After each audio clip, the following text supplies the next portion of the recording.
Você vai ouvir agora uma palavra ministrada pelo pastor Gilberto Suzano. Que Deus te abençoe e que esta mensagem seja edificante em sua vida.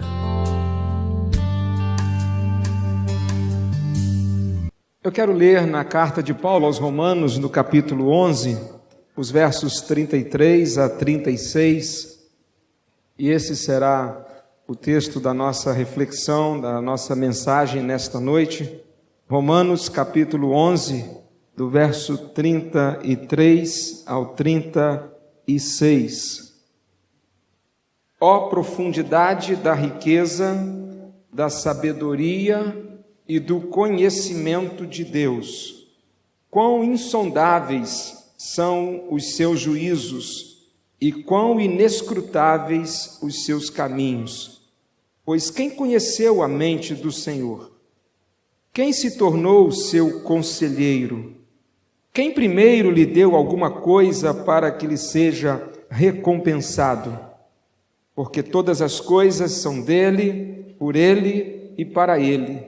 A ele seja a glória eternamente. Amém.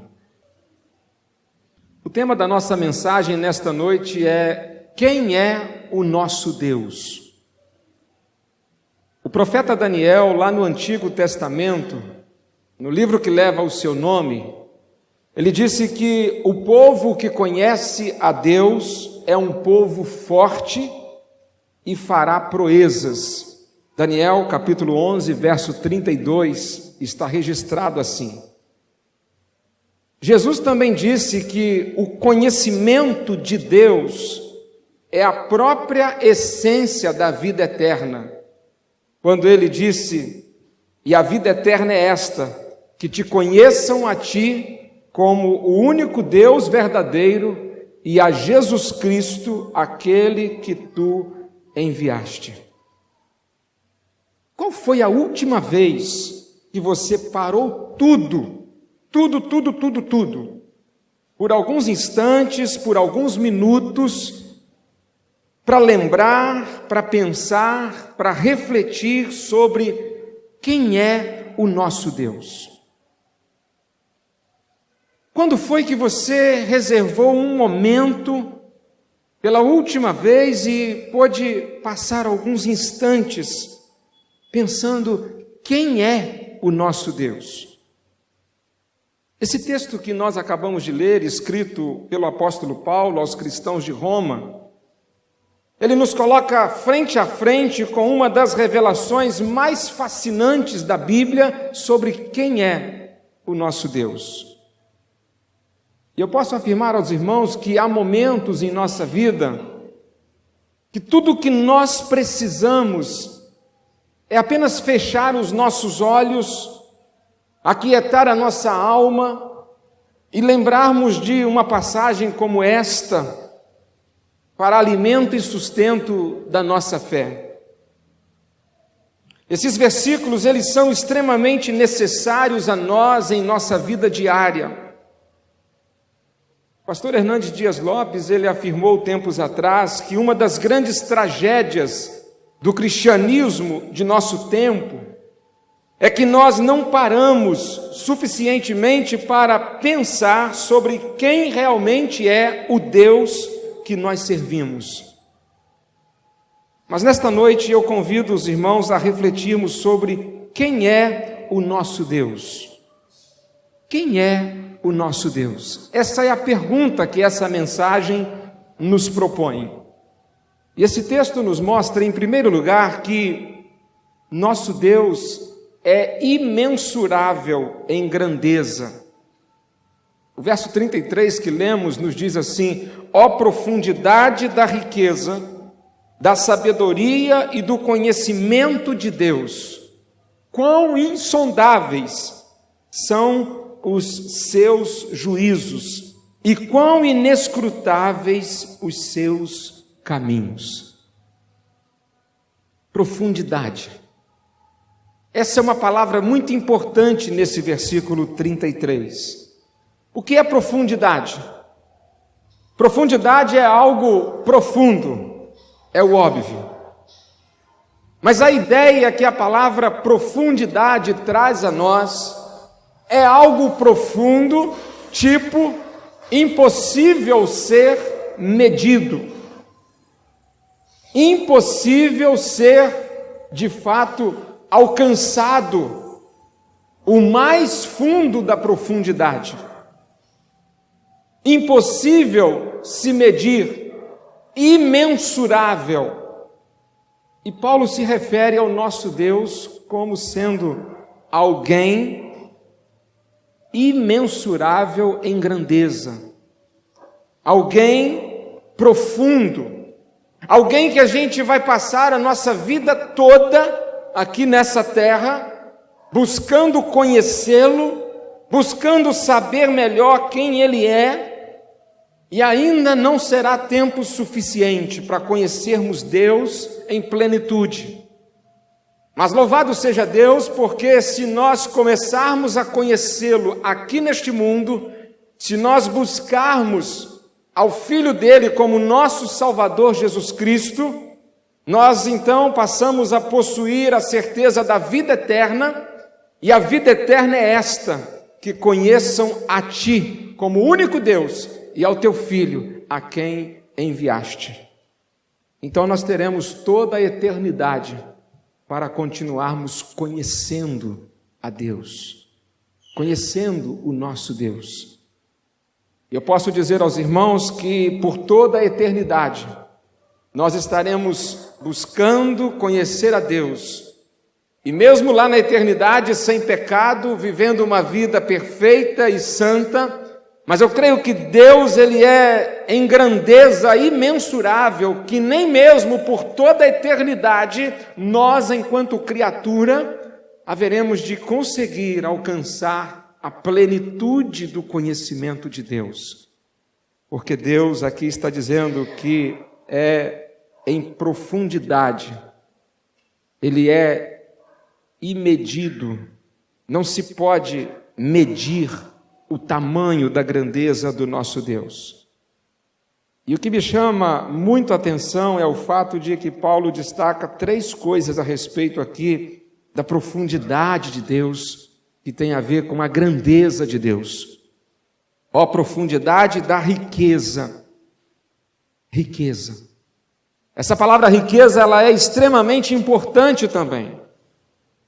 Porque é bem provável que Paulo tivesse em mente, nesse momento em que escreveu sobre a riqueza de Deus, é bem provável que Paulo não tivesse em mente o ouro, a prata. É bem provável que Paulo não tinha em mente nada de material, que nós muitas vezes classificamos como riqueza. O que Paulo haveria de ter em mente ao dizer profundidade da riqueza, ele se referia às misericórdias de Deus, que é a principal virtude, atributo de Deus. A riqueza de Deus não tem nada a ver com coisas materiais. A riqueza de Deus tem a ver com o caráter dele, caráter misericordioso. Todas as vezes que você encontrar na Bíblia se referindo a Deus como possuidor de riqueza, essa riqueza está relacionada à misericórdia dele.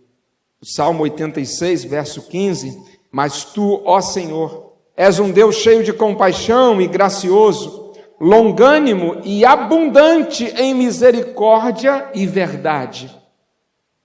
Lamentações 3, 22: as misericórdias do Senhor são a causa de não sermos consumidos, porque as suas misericórdias, elas não têm fim. Lembra quando é que elas se renovam? A cada manhã. Veja bem, essa é uma grande riqueza de Deus. As misericórdias dele, que renovam-se a cada manhã. Que riqueza! Riqueza sem medida, riqueza imensurável. E quando a gente chega ao Novo Testamento, essa riqueza de misericórdia de Deus, ela se transforma em graça. Quando em Efésios 2 nós lemos: mas Deus, que é riquíssimo em misericórdia, pelo seu muito amor com que nos amou. E chegamos a Efésios 4:19, quando o apóstolo Paulo diz: o meu Deus, segundo as suas riquezas, suprirá todas as vossas necessidades em glória por Cristo Jesus. A nossa maior necessidade, ela é de recebermos as misericórdias do Senhor sobre a nossa vida. Deus é rico, riquíssimo, mas isso não está relacionado a ouro, a prata, a bens terrenos, a dinheiro. Deus é rico em misericórdia, em amor, em graça, muito rico. O nosso Deus é riquíssimo. Ah, meus irmãos, se nós parássemos com essa mensagem por aqui, nós já haveríamos de ter motivos, razões suficientes para nós louvarmos a Deus pelo resto da nossa vida, para nós adorarmos a Deus pelo resto dos nossos dias, pela sua riqueza imensurável, riqueza profunda, riqueza incapaz de ser medida. Mas Paulo fala sobre não apenas profundidade da riqueza, mas também da sabedoria. Sabedoria imensurável, sabedoria que não se pode medir. Nas Escrituras, o termo sabedoria, ele é atribuído somente a Deus. E todo ser humano na Bíblia que é também possuidor de sabedoria, é porque Deus o dotou de sabedoria. Foi Deus quem o capacitou, porque sabedoria mesmo, ela vem de Deus. Lembra das palavras de Paulo? Nós devemos buscar a sabedoria, mas não a sabedoria humana, a sabedoria que vem do alto, porque essa é a verdadeira sabedoria. Deus é o grande sábio, e todos os homens que já se destacaram como verdadeiramente homens sábios, e me lembro agora de Salomão, foi porque Deus deu esse dom, o dom da sabedoria. A sabedoria, um certo filósofo a chamou de a principal de todas as virtudes. Sabedoria é a ação perfeita do bem e para o bem. E Deus é sábio, sábio sem medida. Ele é imensamente sábio, cheio de sabedoria. Temos aqui também uma demonstração da grandeza do nosso Deus. A sua grandeza em misericórdia, a sua grandeza também em sabedoria, e não apenas isso, a profundidade das riquezas, da sabedoria e do conhecimento. Um conhecimento imensurável. Conhecimento da ideia da compreensão perfeita, a compreensão de todas as coisas. E Deus é o grande autor do conhecimento. Além de ser misericordioso em grandeza, além de ser sábio de forma sem medida, o nosso Deus também possui todo o conhecimento. E na parte B do verso 33, Paulo ainda disse: quão sondáveis são os seus juízos e quão inescrutáveis os seus caminhos. Essa palavra insondáveis significa aquilo que não pode ser sondado plenamente, aquilo que não pode ser encontrado completamente. Isso é lógico pela nossa limitação humana. Nós, enquanto criaturas de Deus, enquanto seres humanos, que não temos muito como saber a vida, sabemos muito pouco sobre o hoje, sobre o ontem ainda sabemos algumas coisas, mas sobre o amanhã nós não temos a menor ideia do futuro. Nós, enquanto seres humanos limitados, nós não conseguimos alcançar o conhecimento de Deus plenamente. E quando Paulo fala do termo juízos, ele se refere às razões pelas quais Deus faz as coisas que Ele faz. Inescrutáveis significa Deus, Ele é inexplicável. Isso me faz lembrar uma canção da atualidade que diz: ninguém explica Deus. Não tem como nós explicarmos Deus. Diga para a pessoa do seu lado: ninguém explica Deus.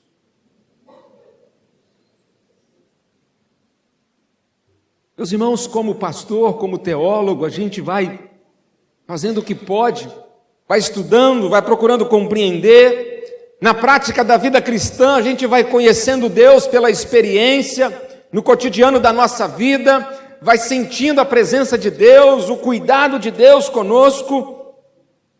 Mas a grande verdade é que se alguém nos pedir uma explicação, quem é Deus, nós não conseguiremos explicar plenamente quem é Deus. Nós diremos talvez algumas coisas, alguns conceitos, algumas ideias. Deus é tudo, Deus é amor, Deus é o Criador, Ele é o meu Salvador, o meu Redentor. Mas talvez a gente consiga dizer pouco mais do que isso. E Paulo fala que, porque não conseguimos explicar Deus, nós não conseguimos entender os seus caminhos. Isso significa que os homens não possuem capacidade intelectual de compreender as razões pelas quais Deus faz o que Ele faz, nem de entender plenamente os planos de Deus, os caminhos de Deus. Nós somos lembrados aqui da grandeza imensurável de Deus. Não há como a gente medir a sua misericórdia, porque ela não tem fim, ela é infinita. Não tem como a gente medir a sabedoria de Deus, porque Ele é sábio também, de forma sem medida. Não tem como a gente medir o conhecimento de Deus, porque Ele é o autor de todo o conhecimento. Agora, qual foi a última vez que a gente pensou ou se lembrou disso? Dessa grandeza de Deus? Qual foi a última vez que a gente parou para adorar a Deus por isso? Qual foi a última vez que a gente orou a Deus especificamente sobre isso? Por que é importante nós refletirmos sobre a grandeza imensurável de Deus? Há ao menos duas razões, bem simples. E a primeira é que nós jamais conseguiremos servir e adorar a Deus em espírito e em verdade, até que tenhamos reconhecido a sua imensurável grandeza. Meus irmãos, nós vivemos numa época em que a vida ela é tão centrada no homem, que pouco refletimos sobre Deus. E até mesmo quando a gente para ouvir Deus, nós paramos desejosos de que Deus fale algo a nós, sobre nós. O sermão desta noite, ele não trata nada sobre nós. Ele trata sobre Deus. Quem é Deus? Mas nós vivemos num tempo em que parece que a gente tem uma sede por ouvir algo para nós. Talvez pelo nosso egoísmo, pelo nosso individualismo. Saudoso pastor Isaltino Gomes, ele disse que as pessoas não vão mais aos cultos para aprender sobre Deus e ouvir Deus, mas vão para externar suas emoções através de uma boa música e para ouvir aquilo que as fazem se sentirem bem. A verdadeira adoração, ela só é possível quando nós consideramos a grandeza imensurável do Deus que nós estamos adorando. Essa é a primeira razão pela qual é importante nós refletirmos sobre a grandeza sem medida de Deus. E uma outra razão é porque então nós podemos confiar que não existe nada, absolutamente nada, coisa, ser ou poder tão grande ou maior que o nosso Deus. Veja bem, muitas vezes nós achamos que estamos com um grande problema, sim ou não? Quantas vezes, meus irmãos, a gente diz, olha, eu estou com um problema muito grande, um problema enorme, eu tenho um gigante, e parece que a gente se vê muitas vezes como aqueles israelitas nos dias de Davi, que estavam no campo de batalha 40 dias, sendo afrontados, sendo desafiados por um homem de cerca de 3 metros de altura, chamado Golias. Essa é muitas vezes a nossa situação. E a gente olha e vê aquele problemão. Todos os demais irmãos de Davi e os outros soldados do exército de Saul olhavam para Golias como sendo um grande problema.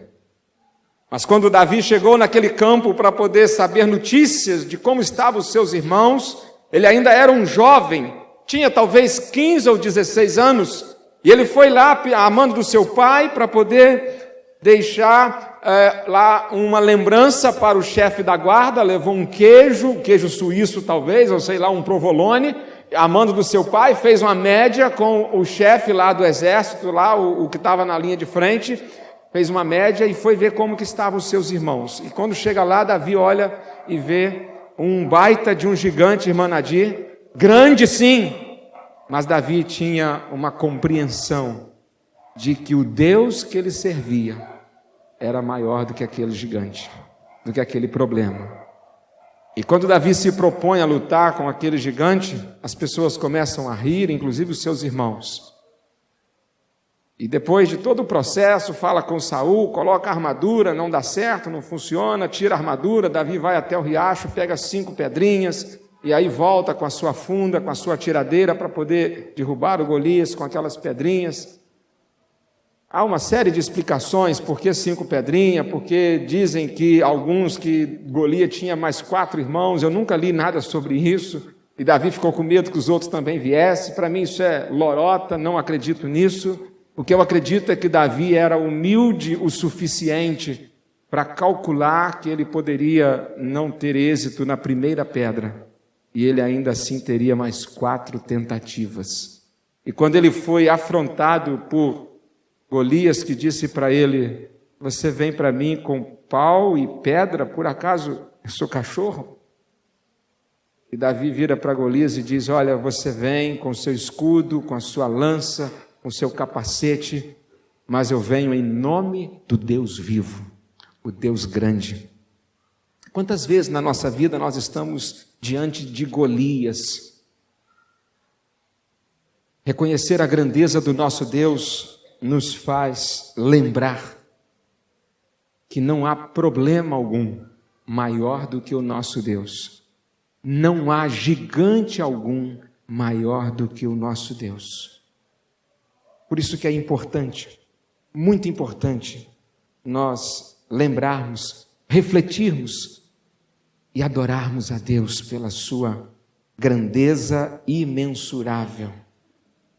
O nosso Deus é grande, grande em riqueza, ou seja, em misericórdia, grande em sabedoria, grande em conhecimento, uma grandeza imensurável. Mas não apenas o nosso Deus é imensurável em grandeza, quem é o nosso Deus? Essa passagem nos responde dizendo que o nosso Deus é inigualável em soberania. Os versos 34 e 35, Paulo diz: pois quem conheceu a mente do Senhor? Quem se tornou seu conselheiro? Quem primeiro lhe deu alguma coisa para que lhe seja recompensado? O que Paulo estava dizendo aqui, meus irmãos, é que ninguém neste mundo, ninguém se iguala a Deus em soberania, em poder. Devemos lembrar que Paulo está escrevendo isso aqui para os crentes que moravam na capital do Império Romano, o império mais extenso da história da humanidade, o império que durou quase que 1000 anos.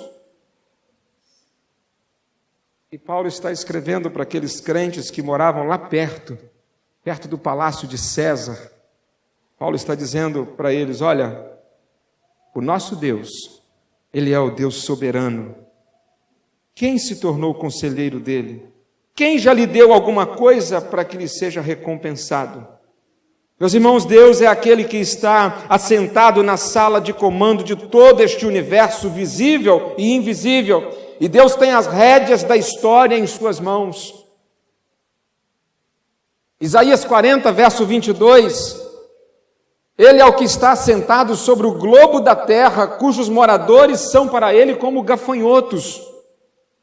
Deus é um governante independente, totalmente autossuficiente. Deus não precisa de ninguém e nem de coisa alguma. Essa é a grande revelação de Paulo sobre a soberania de Deus aqui. Deus está acima de tudo e de todos. E Paulo usa o seu senso de humor ao fazer essas perguntas. Quem conheceu a mente do Senhor? Ninguém. Quem se tornou seu conselheiro? Ninguém. Quem fez algum favor para Deus alguma vez na vida, para que ele devesse alguma coisa para alguém? Ninguém. Ninguém pode se atrever e dizer, eu posso dar conselhos a Deus. Meus irmãos, tente imaginar isso. Deus vem até você e diz assim, olha, eu estou meio em dúvida quanto a uma situação, eu não sei se faço isso ou se eu faço aquilo. Você poderia me ajudar a escolher o que é melhor? Pense nessa hipótese.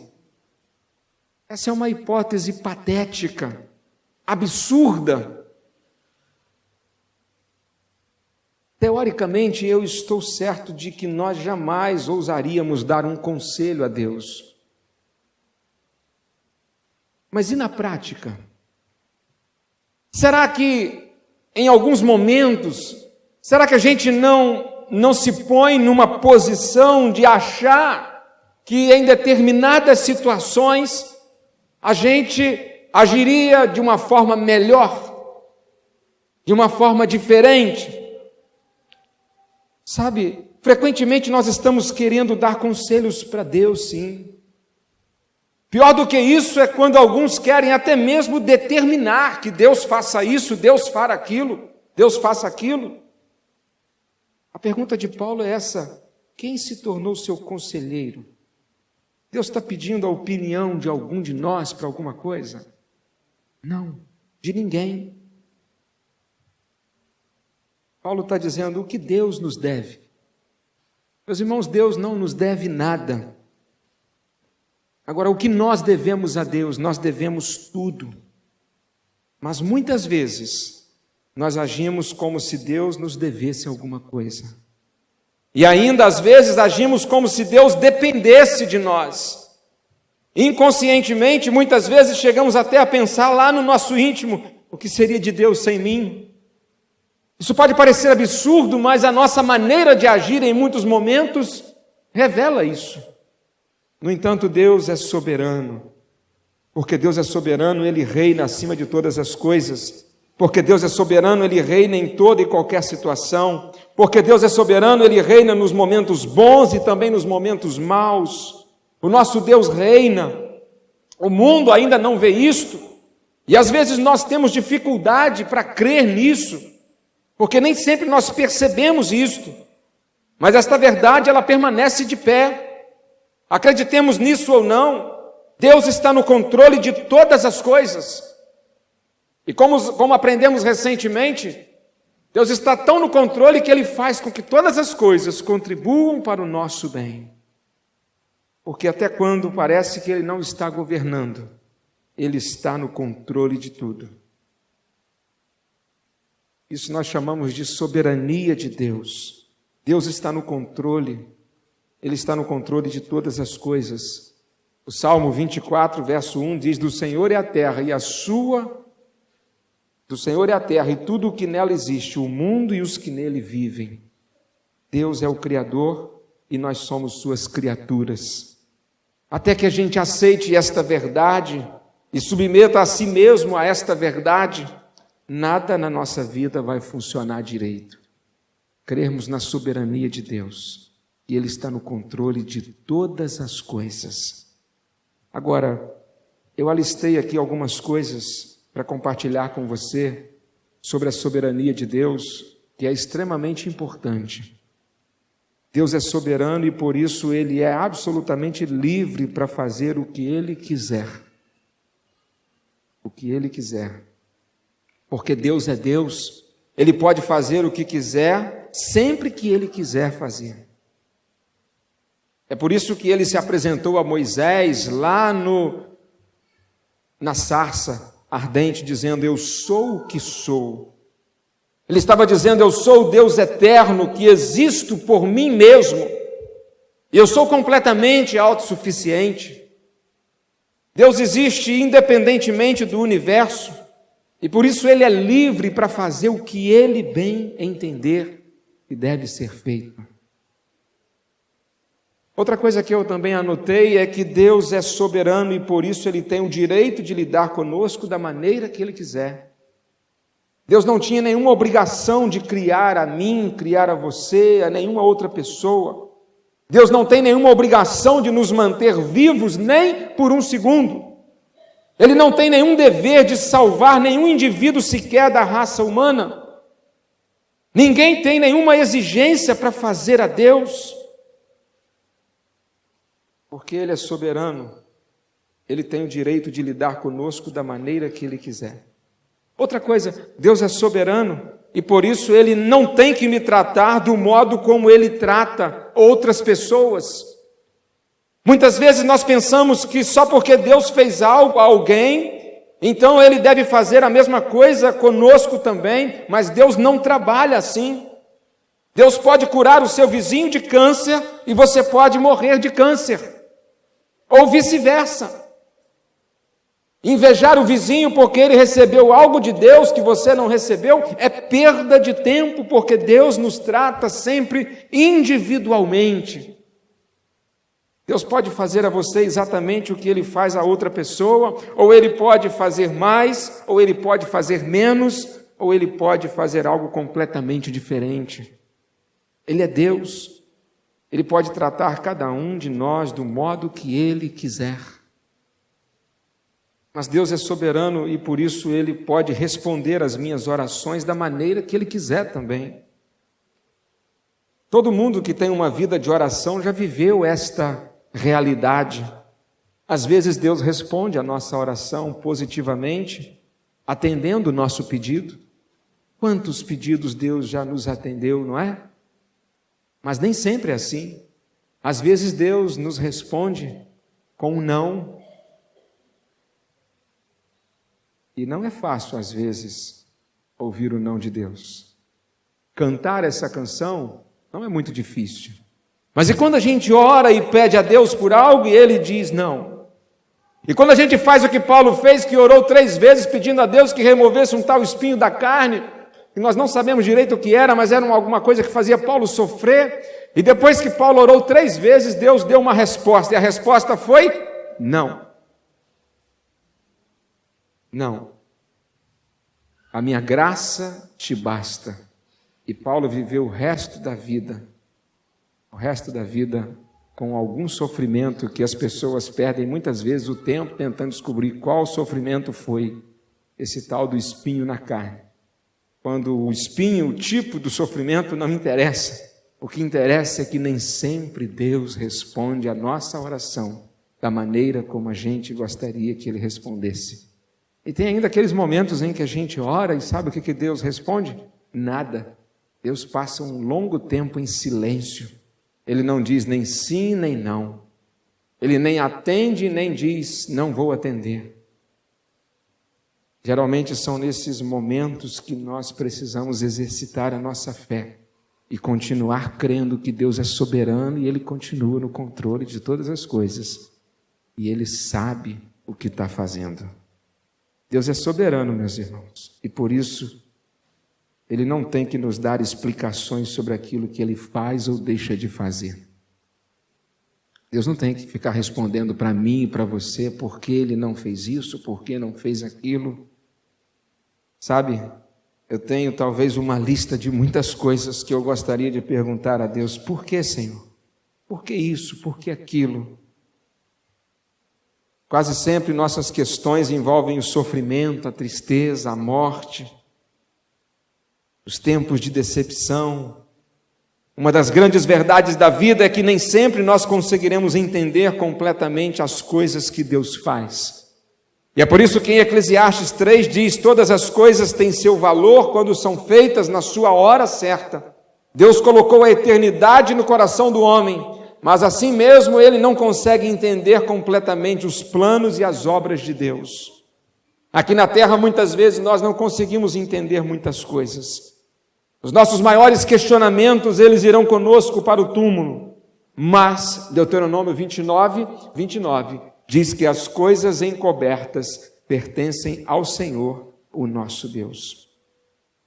Qual deve ser a nossa resposta à soberania de Deus? Devemos aceitar e nos submeter à soberania do nosso Deus. Quem é o nosso Deus? O nosso Deus é imensurável em grandeza. O nosso Deus é inigualável em soberania. O nosso Deus também é incomparável em glória. Isso está no verso 36, porque todas as coisas são dele, por ele e para ele. A ele seja a glória eternamente. Este verso nos diz que tudo vem de Deus e é através de Deus. Então tudo existe para Deus, isto é, tudo existe para a glória de Deus. O que é a glória de Deus? A glória de Deus é o que Ele é a essência de sua natureza, é a demonstração de seu poder, é a revelação de sua santidade, é a manifestação da sua presença. Quando nós lemos na Bíblia sobre a glória do Senhor, nos tempos do Antigo Testamento houve 3 momentos em que a glória do Senhor se manifestou de forma esplêndida, de forma incrível. O primeiro momento foi quando Moisés construiu o primeiro tabernáculo. Eles estavam ainda no deserto, e diz a Bíblia lá no Êxodo que quando eles construíram o tabernáculo, o povo trouxe suas ofertas para erguer aquela grande tenda, e houve um momento de consagração daquela tenda para ser o local de culto ao Senhor. E eles fizeram tudo como Deus havia orientado, e houve o culto inaugural. E no culto inaugural, Moisés conduzindo toda aquela celebração, acompanhado dos seus irmãos Arão e Miriam, e ministravam os cânticos como levitas, e no determinado momento do sacrifício, de consagração do tabernáculo, diz a Bíblia que a glória do Senhor, a doxa do Senhor, ela se manifestou no tabernáculo, de modo que encheu todo o tabernáculo de uma fumaça. Anos mais tarde, quando Davi tem o plano de construir um templo fixo, permanente para culto a Deus, eles já estão na terra prometida, já estabelecidos como nação, e Deus diz para Davi: olha, você não vai ter esse privilégio. Você foi um homem de guerra, começou desde cedo matando leão, urso, Golias e tantos mais, e esse privilégio vai ser do seu filho Salomão. E Davi, quando morreu, deixou tudo projetado para a construção do primeiro templo, o templo de Salomão. Não esse de São Paulo aí, isso aí é uma maquete, isso aí é uma imitação. Primeiro templo construído por Salomão. Quando a inauguração daquele templo, segundo Crônicas capítulo 6, nos conta um momento de consagração.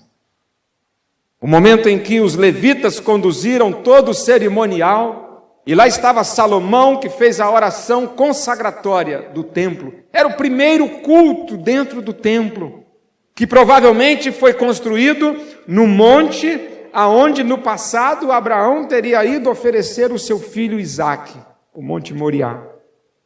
E quando eles inauguram aquele templo, a glória do Senhor, ela se manifesta.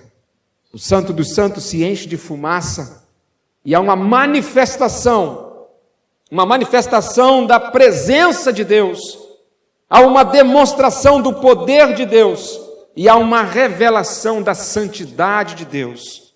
Aquela fumaça, ela representava o impedimento que o pecado humano provoca no ser humano, impedindo-o de ver a glória de Deus. Mas a glória de Deus tem a ver com a presença do Senhor. Aquele templo ele é destruído algum tempo depois, anos mais tarde, e ele é reconstruído nos dias de Esdras e Neemias. E há um terceiro momento de reconsagração do templo de Jerusalém. E novamente esse mesmo evento, ele se repete. A glória do Senhor. A glória do Senhor é a presença do Senhor. O nosso Deus é incomparável em glória. Quando Ele se manifesta, quando Ele se revela, quando Ele demonstra quem Ele é incomparável a qualquer ato, a qualquer coisa, a qualquer evento que nós possamos presenciar nessa terra. A glória de Deus é a expressão da sua vontade e dos seus propósitos. E o objetivo fundamental do universo é demonstrar a glória de Deus. Essa é a razão de tudo que existe, inclusive da minha vida e da sua vida. Não fosse a glória de Deus, nada haveria sentido. A glória de Deus. E aqui Paulo está dizendo que todas as coisas foram criadas para Ele, são dele e por Ele. Glória incomparável.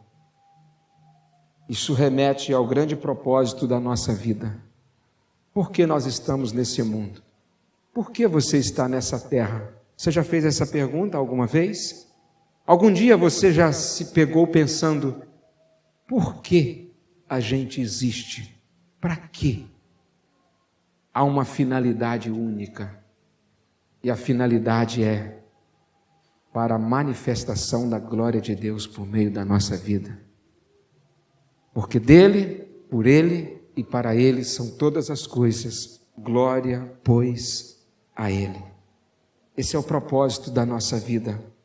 Entendermos que a nossa vida ela existe para promover a glória incomparável de Deus.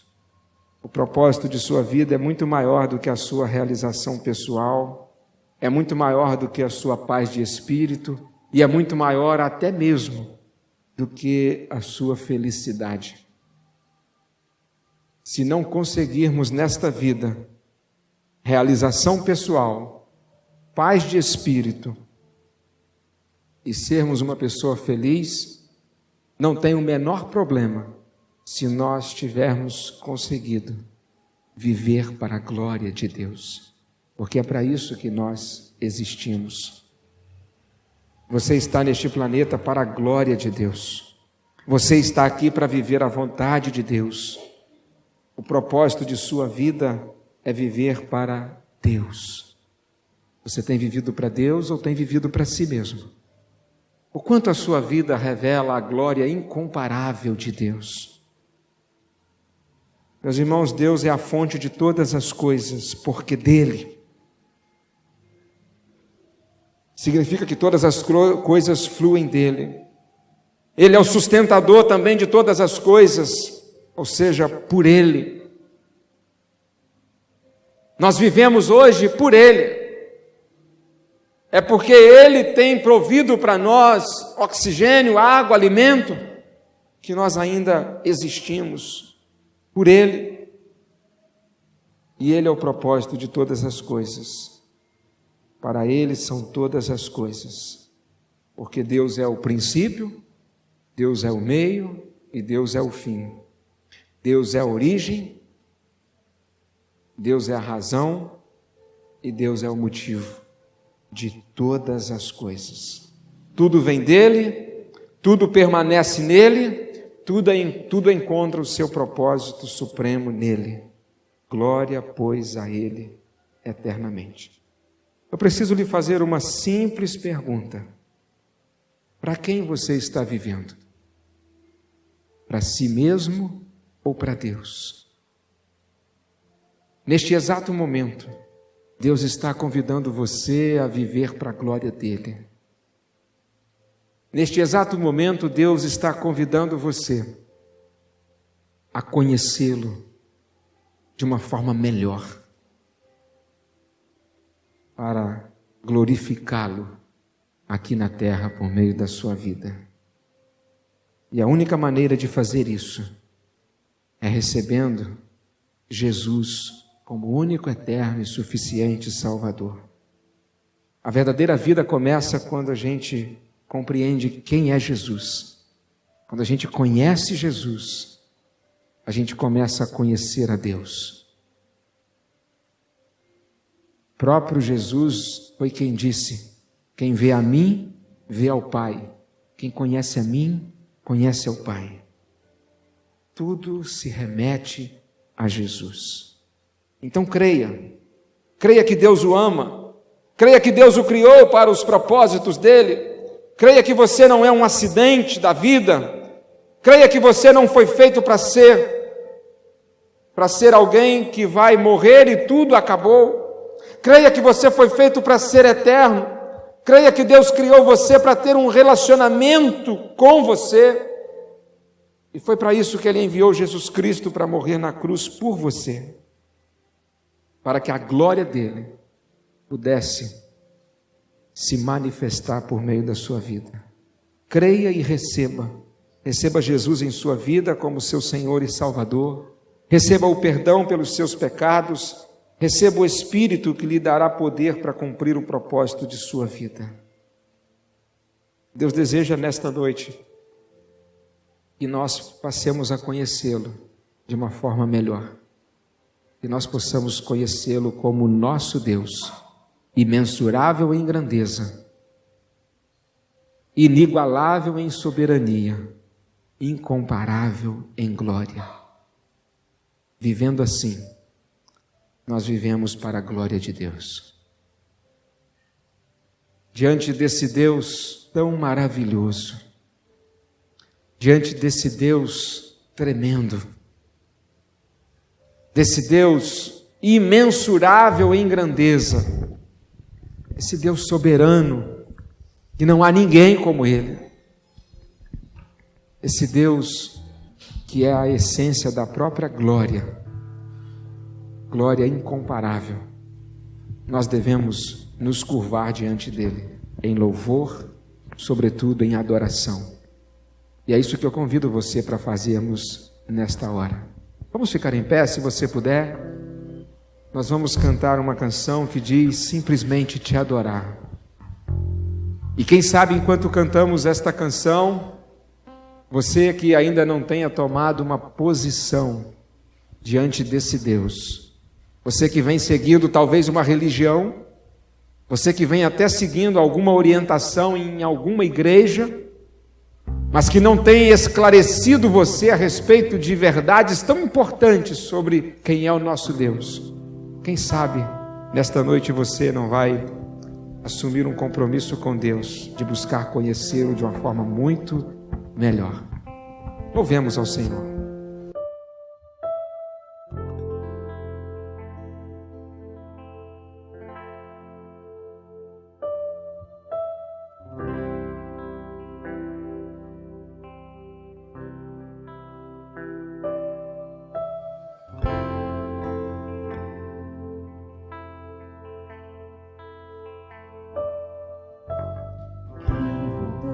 De te adorar, que vontade de ficar aqui e te adorar,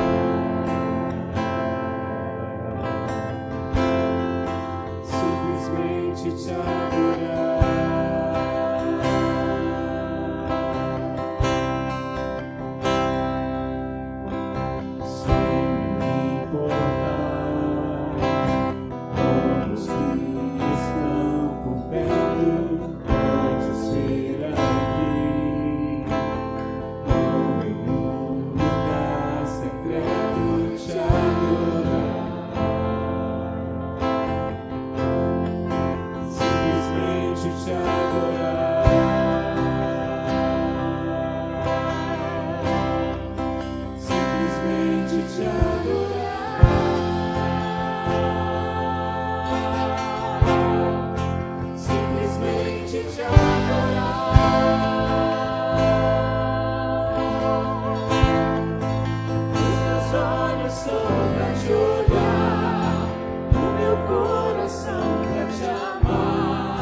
simplesmente te adorar.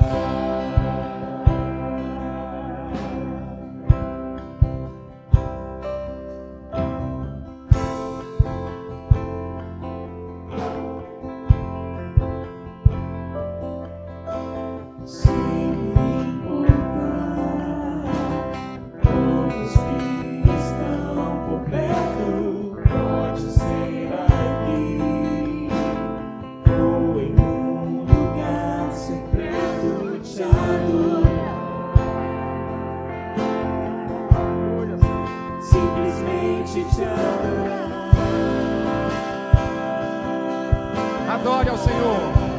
Simplesmente te adorar.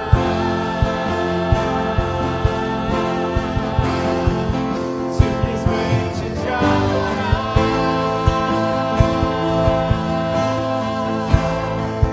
Os meus olhos são pra te olhar, e o meu coração pra te amar. Meu maior desejo hoje simplesmente te adorar.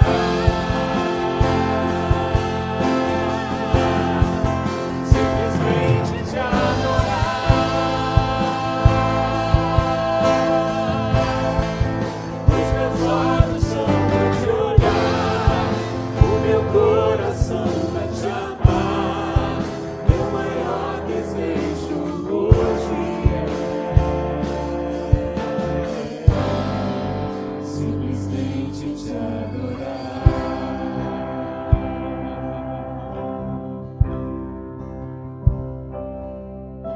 Te adorar. Declaramos a tua santidade, Senhor. Santo, Santo, tu és santo.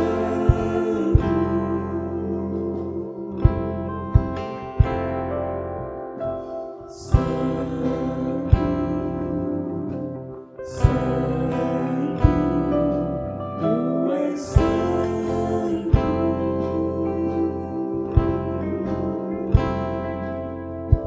Santo,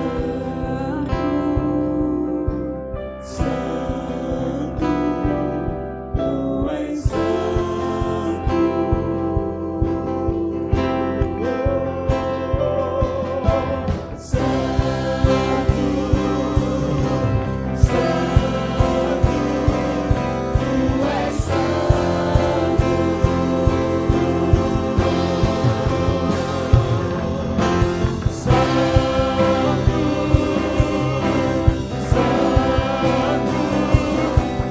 és santo. Simplesmente te adorar. Simplesmente te adorar.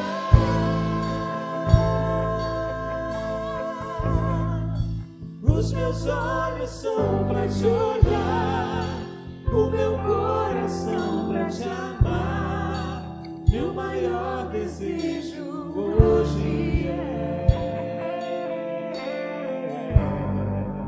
simplesmente te adorar.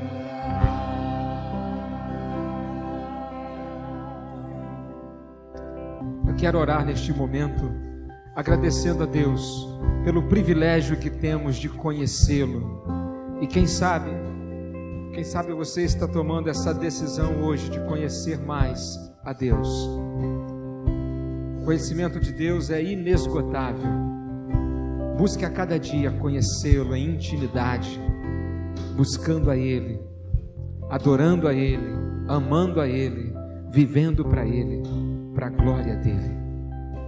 Ah, Senhor, muito obrigado, Pai. Obrigado porque a Tua palavra nesta noite abre os nossos olhos e estampa diante de nós a revelação de quem Tu és. Tu és o nosso Deus, um Deus cuja grandeza é impossível ser medida, um Deus rico em misericórdia, um Deus cheio de sabedoria, um Deus que é o próprio conhecimento. Ó Pai, nós te louvamos pela tua grandeza, te louvamos porque tu és o Deus grande, tu és maior do que qualquer gigante que possa em algum momento nos impressionar e até mesmo nos amedrontar. Tu és o Deus que é maior do que todo e qualquer obstáculo, toda e qualquer dificuldade.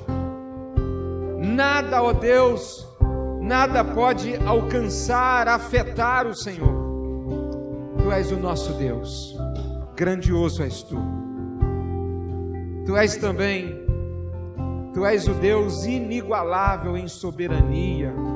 O Senhor está no controle de todas as coisas.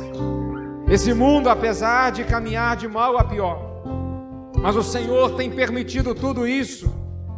O Senhor está controlando isso com a tua vontade ativa e permissiva, porque a história dessa terra caminha para um ponto final, porque soberanamente o Senhor já tem decidido um dia que vai destruir este mundo com fogo, mas o Senhor tem soberanamente criado, preparado já um lugar para onde o Senhor vai levar todos os salvos de todos os tempos, para viver contigo na eternidade. Tu és o Deus soberano. Nenhum homem dos mais poderosos dessa terra, dos maiores governantes da história, pode chegar aos teus pés em poder, em autoridade. E nós te adoramos, Senhor, pela tua soberania.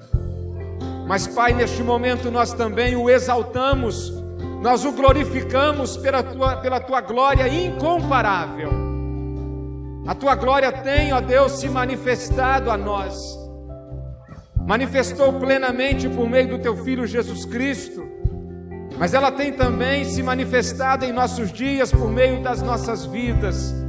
À medida que nós vamos vivendo para a tua glória, à medida que nós vamos buscando ao Senhor, a despeito de nossas falhas e fraquezas, a tua misericórdia e a tua graça nos alcança e vai nos possibilitando a cada dia desfrutarmos mais e mais de uma vida com propósito, uma vida com sentido, com significado, uma vida que agrada ao Senhor. Ó Deus, que possamos viver para a tua glória, que possamos manifestar a tua glória por meio da nossa vida e que nós possamos exaltá-lo todos os dias de nossas vidas, até chegarmos naquele dia, na eternidade, quando haveremos de louvá-lo, de adorá-lo, de exaltá-lo e de glorificá-lo para todo sempre, lá na eternidade, vivendo contigo para todo sempre. Pai, muito obrigado, porque a tua palavra abre os nossos olhos e nos ensina quem é o nosso Deus. É a oração que nós fazemos, tomados pela tua glória, no nome de Jesus. Amém e amém. Assente-se, tome o seu lugar. E se você tomou uma decisão nesta noite de conhecer mais a Deus por meio de Jesus Cristo, o caminho é esse. Siga por este caminho e que Deus te abençoe a cada dia da sua vida. Tenha uma boa semana e até o nosso próximo encontro, se Deus assim nos permitir. Amém. Ore em silêncio, depois você aperte a mão de 3 pessoas e diga para ela como o nosso Deus é maravilhoso. Que Deus te abençoe. Amém.